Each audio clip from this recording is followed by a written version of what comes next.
Welcome to health care. జీవనశైలిలో మార్పులు లేదా ఆహారపు అలవాట్లలో మార్పులు లేదా జన్యుపరమైన కారణాలు ఏ కారణాలు అయితేనేమి నవేడేస్ పెద్ద పేగుకు సంబంధించిన క్యాన్సర్స్, కోలోరెక్టల్ క్యాన్సర్స్ ఎక్కువగా చూస్తున్నామని చెప్పొచ్చు.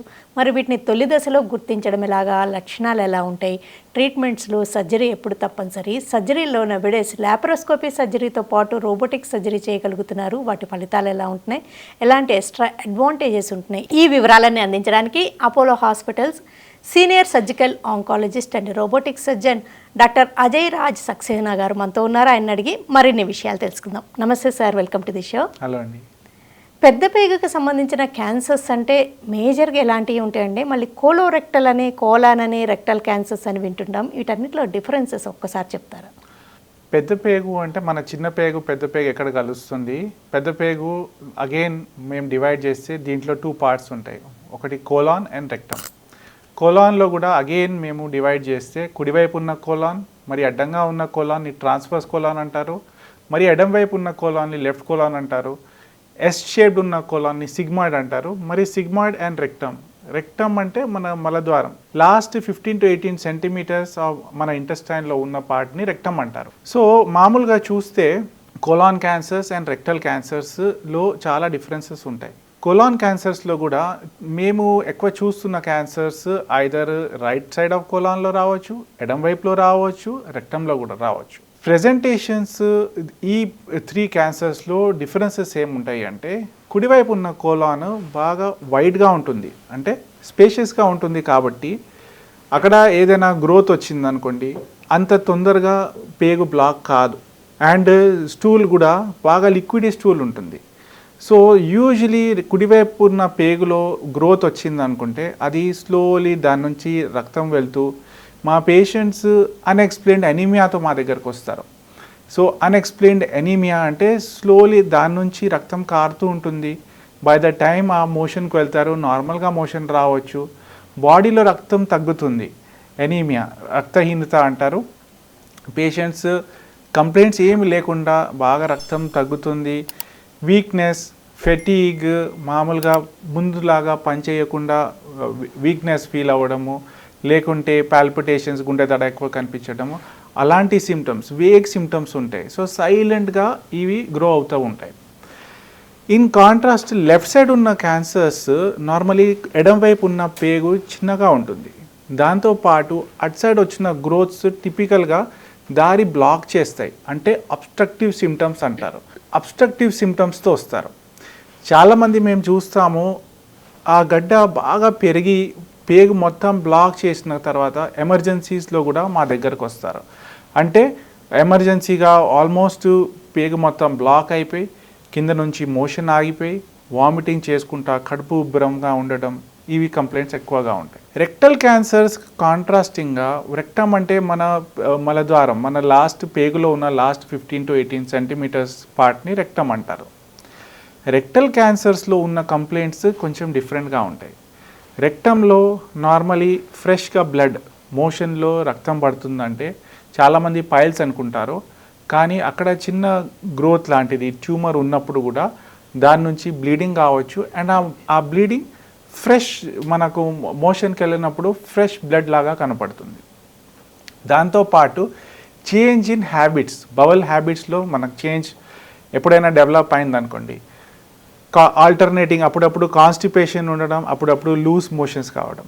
దాంతోపాటు ఫీలింగ్ ఆఫ్ ఇన్కంప్లీట్ ఇవాక్యుయేషన్, అంటే మామూలుగా మనకు మోషన్ పాస్ చేశాక పూర్తిగా మోషన్ పాస్ అయిందని ఆ సాటిస్ఫాక్షన్ లేకుండా ఇంకా మళ్ళీ వెళ్ళాల్సి వస్తుందేమో, లేకుంటే ఇంకా మోషన్ వస్తుందేమో అని ఫీలింగ్ ఉండొచ్చు. దీంతో కాకుండా అప్పుడప్పుడు ఏమంటారు, మోషన్ పాస్ చేసినప్పుడు కూడా పెయిన్ ఉండడం, పెయిన్ఫుల్గా మోషన్ పాస్ చేయడం, లేకుంటే మోషన్లో బంక లాగా పడుతుంది అనుకోండి, గమ్మీ సబ్స్టెన్స్, లేకుంటే మ్యూకస్ ఎక్కువ పడుతుంది అనుకోండి. ఇవన్నీ రెక్టల్ క్యాన్సర్స్లో ఉన్న టిపికల్ సిమ్టమ్స్. ఎస్పెషలీ మోషన్కి వచ్చే దారి దగ్గర, ఏనస్ దగ్గరే ట్యూమర్ ఉందనుకోండి, అప్పుడు మోషన్ పాస్ చేసినప్పుడు చాలా పెయిన్ఫుల్గా సిమ్టమ్స్ ఉంటాయి. సో ప్రతి సైడ్కి పేషెంట్స్కి సిమ్టమ్స్ మారుతూ ఉంటాయి. అండ్ ఎక్కడ ట్యూమర్ వస్తుంది అది చాలా ఇంపార్టెంట్. సో చాలా వరకు మేము ఆ కంప్లైంట్స్ బట్టే ఆ సస్పిషన్ వెళ్తుంది కి ట్యూమర్ ఈ పార్ట్లో ప్రాబ్లం ఉండే ఛాన్సెస్ ఉన్నాయని. అంటే ముందుగానే పసిగట్టడానికి ఏ చెకప్స్ చేసుకోవడం బెటర్ తొలి దశలోనే, లేకపోతే అసలు క్యాన్సర్ కాకముందే ఆ ట్యూమర్ పెరగకముందే గుర్తించడానికి అవకాశం ఉందా? అవకాశం ఉంది డెఫినెట్లీ. కొలోరెక్టల్ క్యాన్సర్స్లో ఎస్పెషలీ కొన్ని రిస్క్ ఫ్యాక్టర్స్ వెరీ కామన్గా ఉంటాయి. ఎస్పెషలీ ఈ కొలోరెక్టల్ క్యాన్సర్స్లో మెజారిటీ అంటే ఆల్మోస్ట్ 80 to 90% కొలోరెక్టల్ క్యాన్సర్స్ని మేము స్పోరాడిక్ క్యాన్సర్స్ అంటాము. అంటే ఏమి కారణం తెలియకుండా వచ్చిన క్యాన్సర్స్ని స్పోరాడిక్ క్యాన్సర్స్ అంటారు. డెఫినెట్లీ ఒక 10% అంటే 100లో ఒక 10 మందికి ఇన్హెరిటెడ్ జీన్స్ వల్ల, అంటే వంశపారం నుంచి పేరెంట్స్ నుంచి మనం జీన్స్ ఇన్హెరిట్ చేసిన వల్ల కొలాన్ క్యాన్సర్స్ రిస్క్ ఎక్కువ ఉండొచ్చు.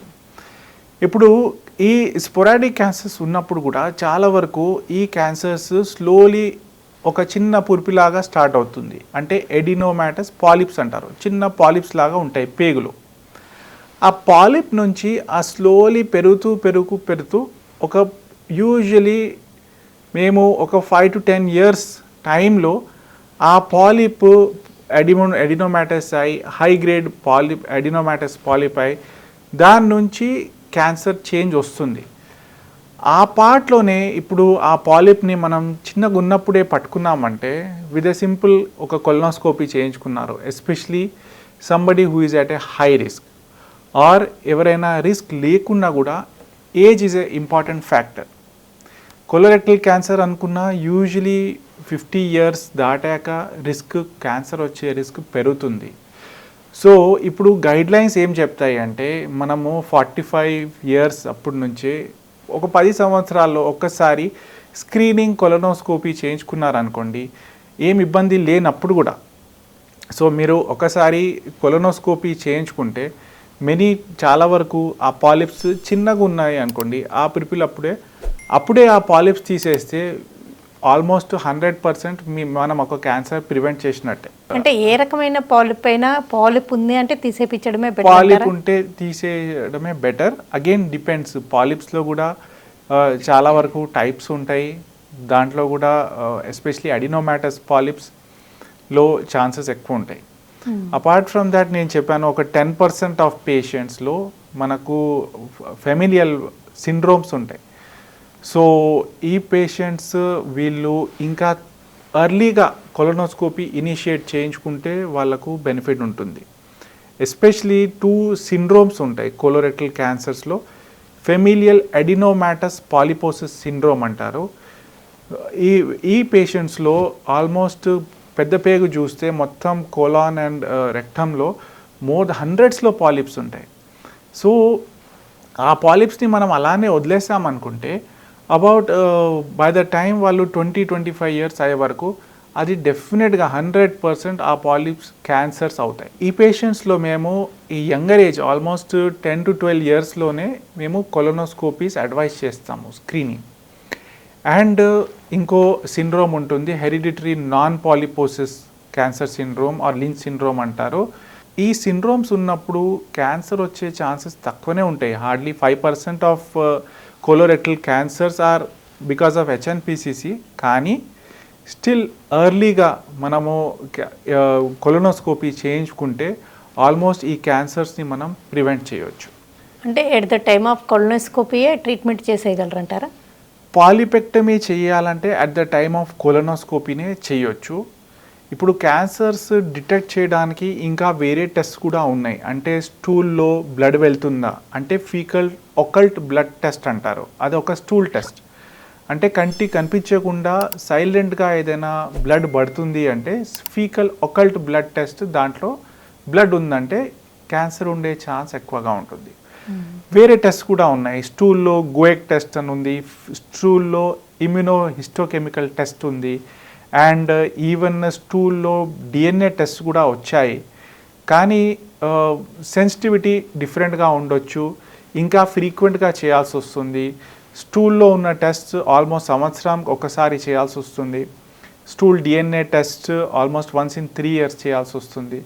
కానీ ఒక సిగ్మాడోస్కోపీ లేకుంటే కొలనోస్కోపీ ఒక 5 to 10 years, కొలనోస్కోపీ ఒక 10 సంవత్సరాల్లో ఒకసారి చేయించుకున్నారనుకోండి, అట్లీస్ట్ మనము చిన్నగా ఉన్నప్పుడే వీ క్యాన్ క్యాచ్ ఇట్.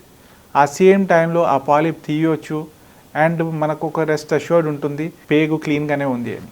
ఈ కోలోరెక్టల్ క్యాన్సర్స్ అంటే చాలా వరకు వంశపారంపర్యం అంటారా? ఆహారపు అలవాట్లు అంటే వాళ్ళకి ఫ్యామిలీస్లో అవే రన్ అవుతూ ఉంటాయి కాబట్టి, అలాంటి అలవాట్లే ఉంటూ ఉంటాయి కాబట్టి వాటి వల్ల ఒక కాజ్ ఉండొచ్చు అంటారా? వంశపారంలో ఉంటాయి. మనము చూస్తే 100లో ఒక 100 మందిలో ఒక 1% are because of familial adenomatous polyposis. 5% of colorectal cancers HNPCC వల్ల ఉంటాయి. మామూలుగా చూస్తే 80 to 90% క్యాన్సర్స్ది ఎగ్జాక్ట్ కాజ్ ఏమీ ఉండదు. ఆలోచిస్తే ఇప్పుడు రిస్క్ ఫ్యాక్టర్స్ చూసుకుంటే మన వయసు ఎలా పెరుగుతుంది, క్యాన్సర్ రిస్క్ కూడా పెరుగుతుంది. సో ఎస్పెషలీ 50 సంవత్సరాలు దాటాక మనము బాడీలో ఎటువంటి చేంజ్ ఉన్నప్పుడు అలర్ట్గా ఉండడం మంచిది. దాంతోపాటు ఫ్యామిలీ హిస్టరీ అంటే వంశపారంలో లేకుండా కూడా మనకు ఇమ్మీడియట్ మన రిలేటివ్స్లో మన ఓన్ సొంతంగా మన పేరెంట్స్ లేకుంటే బ్రదర్స్ సిస్టర్స్లో క్యాన్సర్స్ వచ్చాయి అంటే మనము ఇంకొక కొన్ని సంవత్సరాల ముందే స్క్రీనింగ్ చేయించుకోవడం మంచిది.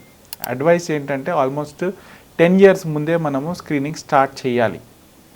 దాంతోపాటు మనకు ఆల్రెడీ ఒక హిస్టరీ ఆఫ్ పాలిపోసిస్ ఉందనుకోండి, లేకుంటే పాలిప్స్ ఉన్నాయి, మనం ముందే తీయించుకున్నాము, అప్పుడు కూడా మనము కొంచెం అలర్ట్గా ఉండాల్సి వస్తుంది.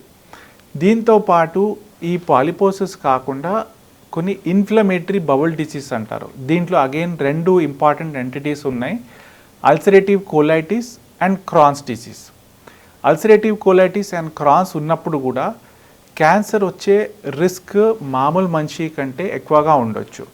సో వీళ్ళు కూడా కొలనోస్కోపీస్ అట్లీస్ట్ హై రిస్క్ డిసీజ్ ఉన్నప్పుడు సంవత్సరంకి ఒక్కసారి అట్లీస్ట్ కొలనోస్కోపీ చేయించుకొని ఏదైనా క్యాన్సర్లో మార్పు వస్తుందా లేదా చెక్ చేయించుకోవడం బెటర్. దీంతో పాటు ఈ కాలంలో మనము లైఫ్ స్టైల్ చేంజ్ వస్తుంది. మనము fast foods, junk foods, processed foods ఎక్కువగా తీసుకుంటున్నాము. ఫ్రెష్ వంట చేసుకొని ఆహారం మన అందరి ఇంట్లో బాగా తగ్గుతుంది. దాంతోపాటు ఊబకాయం కూడా బాగా పెరిగింది. జనాలు చాలామంది ఓవర్ వెయిట్ ఉన్నారు. చిన్నప్పటి నుంచి చైల్డ్హుడ్ ఒబిసిటీ కూడా చాలా పెరిగింది. దాంతోపాటు మన లైఫ్ స్టైల్, స్మోకింగ్, డ్రింకింగ్ ఇవన్నీ కూడా చాలా పెరిగాయి. అండ్ ఇవన్నీ డైరెక్ట్లీ ఇండైరెక్ట్లీ లేకుండా మన డయట్, మన లైఫ్ స్టైల్, మన ఫ్యామిలీ హిస్టరీ, మన బాడీ ఫిట్నెస్, మనము ఎక్సర్సైజ్ తగ్గించుకున్నాము. సో ఇవన్నీ తెలియకుండా అన్నీ కనిపిస్తున్నాయి. ఒక విధంగా చూస్తే ఈ కోలోరెక్టల్ క్యాన్సర్స్ కానీ పెద్ద పేగుకు సంబంధించిన క్యాన్సర్స్ మెన్లో ఎక్కువని అనుకోవచ్చా? అనుకోవచ్చు. దాంతోపాటు ఏజ్ కూడా ప్రీవియస్లీ 50 సంవత్సరాలు ఉండే, కానీ ఇప్పుడు ఇంటర్నేషనల్ గైడ్లైన్స్ బాగా స్క్రీనింగ్ ఏజ్ కూడా తగ్గించాయి 45 years నుంచే. సో ఈ కాలంలో మేము యాజ్ అన్ ఆంకాలజిస్ట్ ఇప్పుడు మా దగ్గర పేషెంట్స్ చిన్న వయసులో కూడా వస్తున్నారు. ఆల్మోస్ట్ 50-30 సంవత్సరాల్లో కూడా కోలోరెక్టల్ క్యాన్సర్స్తో వస్తున్నారు. సో ఇప్పుడు మనము ఓన్లీ పెద్ద వయసులో ఈ క్యాన్సర్ వస్తుందని చెప్పడానికి లేదు. చిన్న వయసులో కూడా 30 yearsలో కూడా 20s 30sలో కూడా వస్తున్నారు. ఉమెన్లో కూడా గమనిస్తున్నాం. అంటే అన్యూజువల్గా బ్లీడింగ్ అవ్వడం కానీ లేకపోతే మోషన్ ప్యాటర్న్లో డిఫరెన్సెస్ ఉంటాయి. దీంతో పాటు చాలామంది మోషన్లో బ్లీడింగ్ ఉన్నప్పుడు కూడా పైల్స్ అనుకుంటారు, లోకల్ డాక్టర్స్కి చూపించుకుంటారు. పైల్స్ ట్రీట్మెంట్ ఎప్పుడైనా గుర్తుపెట్టుకోండి, మోషన్లో బ్లడ్ వస్తుందంటే ఎస్పెషలీ పర్సిస్టెంట్గా అవుతుంది, మోషన్లో చేంజెస్ ఉన్నాయి, బాడీలో ఎటువంటి చేంజ్ని మనము కొంచెం అలర్ట్గా ఉండడం బెటర్. సెకండ్ థింగ్ ఈజ్ ఎప్పుడైనా బ్లీడింగ్ ఉందనుకోండి, ఈ చేంజ్ అండ్ బ్లీడింగ్ ఈ 2 things మనం ఎప్పుడు నెగ్లెక్ట్ చేయకూడదు. పెద్ద పేగుకు సంబంధించిన క్యాన్సర్స్ని తొలి దశలో కనుక్కుంటే ట్రీట్మెంట్ ఆప్షన్స్ ఏంటి? సర్జరీ తప్పనిసరిగా చేస్తూ ఉంటారా? చూడండి, కోలోరెక్టల్ క్యాన్సర్స్లో అగైన్ మనం డివైడ్ చేద్దాము colon and rectum. So colon క్యాన్సర్స్లో మెయిన్ ట్రీట్మెంట్ సర్జరీనే ఉంటుంది. కోలాన్ క్యాన్సర్స్లో స్టేజ్ బట్టి మేము ట్రీట్ చేస్తాము. ఈవెన్ కోలాన్ ఉండనియండి, రెక్టమ్ ఉండనియండి, స్టేజ్ బట్టి మన ట్రీట్మెంట్ ఉంటుంది. Early colon cancers, late colon cancers. So stage 1, 2, 3 క్యాన్సర్లో ఉన్న 4 స్టేజెస్లో 1, 2, 3, 4 సో 1, 2, 3 ఉన్నప్పుడు యూజువల్గా surgery is the main stay, అంటే మెయిన్ ట్రీట్మెంట్ దీనికి సర్జరీనే ఉంటుంది.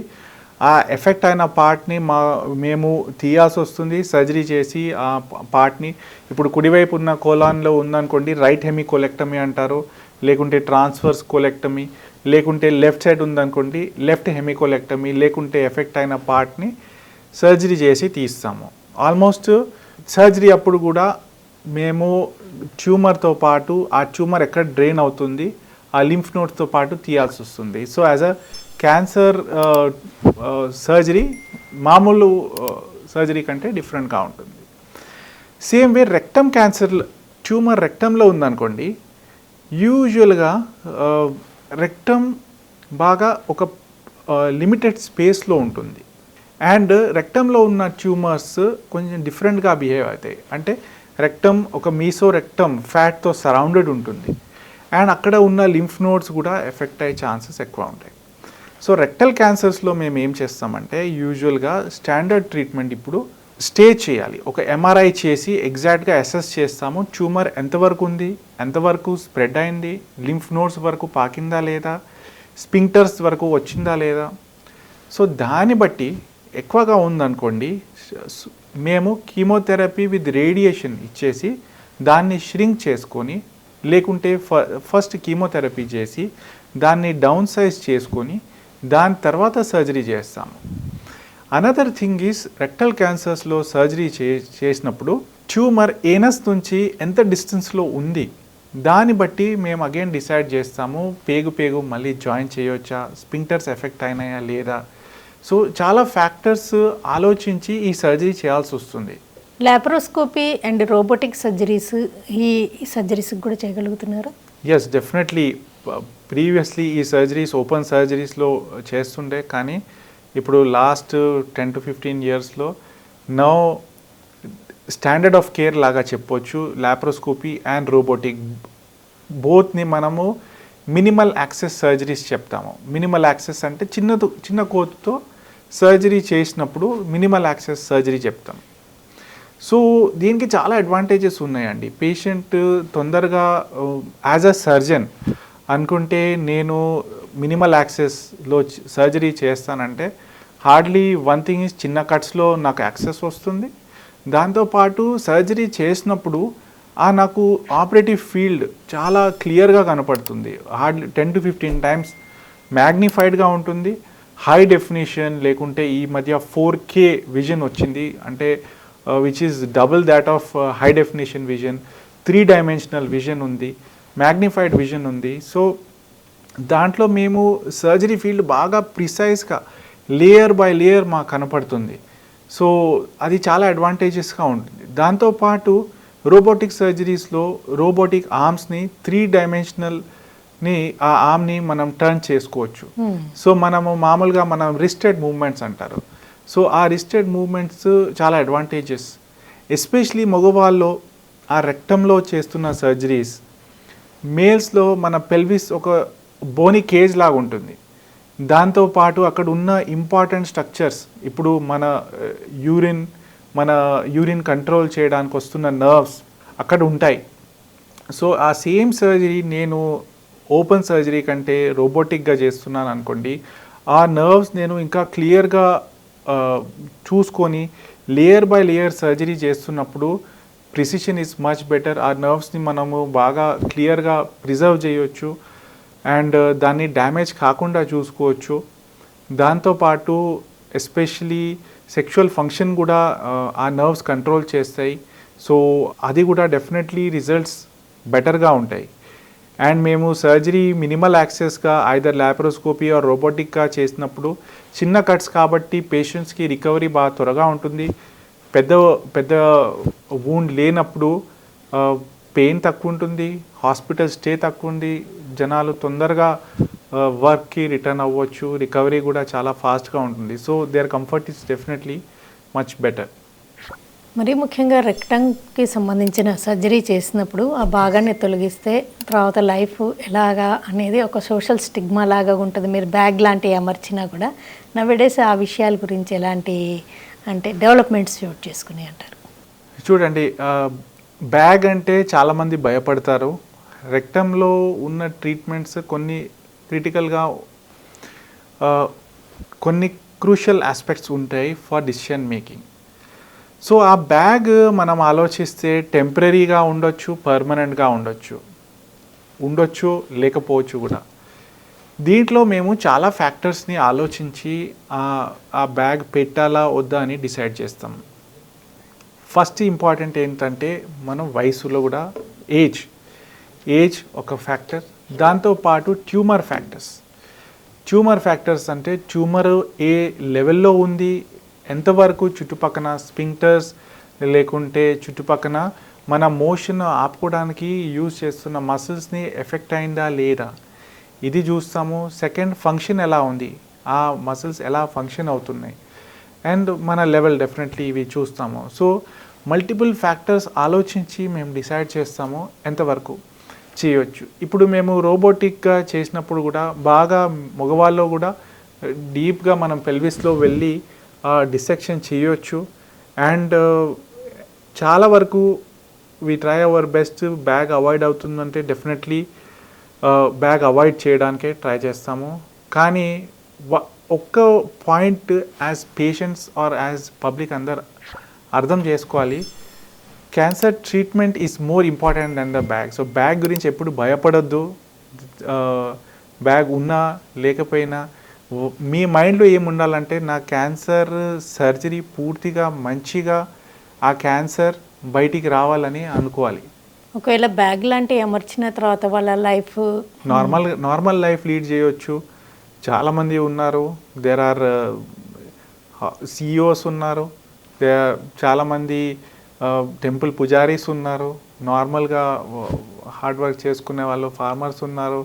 ఆ బ్యాగ్ మామూలుగా మనం ఎలా క్లోత్స్ వేసుకుంటామో అలానే ఆ బ్యాగ్ లోపల ఉంటుంది. వాసన రాకుండా, లీక్ ప్రూఫ్, స్మెల్ ప్రూఫ్, అసలు పక్క వాళ్ళకి ఏం వాసన రాదు. ఆ బ్యాగ్స్ చాలా మంచి బ్యాగ్స్ ఉన్నాయి ఈ మధ్య. ఆన్ ది హోల్ కోలన్కి కానీ రెక్టల్ క్యాన్సర్స్ కానీ తొలి దశలో కొనుక్కుంటే వాళ్ళు ఆల్మోస్ట్ నార్మల్ లైఫ్ లీడ్ చేయొచ్చు అనే చెప్తున్నారు. అబ్సల్యూట్లీ వాళ్ళు నార్మల్ లైఫ్ లీడ్ చేయవచ్చు. దీంట్లో ఆహారంలో డిఫరెన్స్ ఏముండదు, మీ యాక్టివిటీస్లో డిఫరెన్స్ ఏముండదు. రికవరీ కూడా ఈ మధ్య త్వరగా ఉంటుంది ప్రీవియస్ కంటే. ఓకేనండి డాక్టర్ అజయ్ రాజ్ సక్సేనా గారు, కోలన్ అండ్ రెక్టల్ క్యాన్సర్స్లో తేడాలు ఏంటి, అసలు తొలి దశలో గుర్తించాలంటే ఎలాంటి స్క్రీనింగ్ టెస్టులు ఉన్నాయి, తొలి దశలో గుర్తిస్తే ట్రీట్మెంట్ ఆప్షన్స్ ఏంటి, నవేడేస్ సర్జరీలో వచ్చిన లేటెస్ట్ డెవలప్మెంట్స్, ల్యాప్రోస్కోపీ సర్జరీస్తో పాటు రోబోటిక్ సర్జరీస్ సక్సెస్ఫుల్గా ఎలా చేయగలుగుతున్నారు, వాళ్ళ లైఫ్ స్పాన్ ఎలా ఇంప్రూవ్ చేయగలుగుతున్నారు, ఈ వివరాలన్నీ అందించినందుకు థ్యాంక్స్ ఎలాట్ అండి. Thank you. ఇది వాళ్ళ హెల్త్ కేర్. నమస్తే.